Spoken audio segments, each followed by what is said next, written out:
विदर्भात मागील काही दिवसांपासून तापमानात मोठ्या प्रमाणावर वाढ झालेली आहे। अमरावतीचं तापमान आज देखील 44 अंशाच्या समोर गेलेलं आहे आणि त्यामुळे दुपारी जर आपण पाहिलं 1-1.5 वाजताच्या दरम्यानच रस्त्यावरली गर्दी कमी झालेली आहे। निर्मनुष्य रस्ते होण्याच्या मार्गावर आपण बघू शकतो। अमरावती शहरातील एका मुख्य रस्त्यावर मी या ठिकाणी आहे।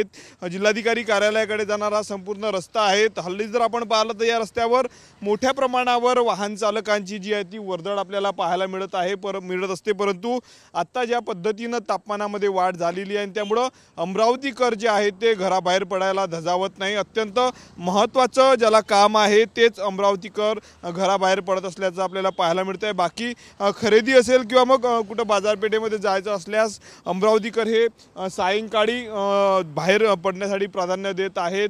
पुढील काही दिवस असंच तापमान राहणार असल्याचा अंदाज हवामान विभागाने दिलेला आहे। आपण बघू शकतो दृश्यांमध्ये पाणी जे आहे ते पिण्याचं पाणी पोहोचवलं जात आहे। रिक्षामध्ये पिंप भरून जे आहे ते पाणी पोहोचवलं जात आहे।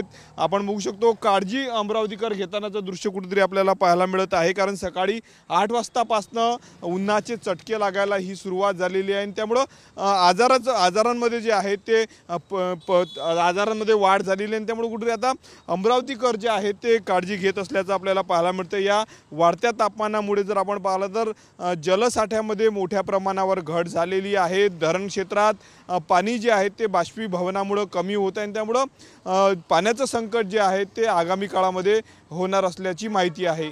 कॅमेरामन अनिकेत दहातोंडेसह मी स्वप्नील उमप, TV9 मराठी, अमरावती।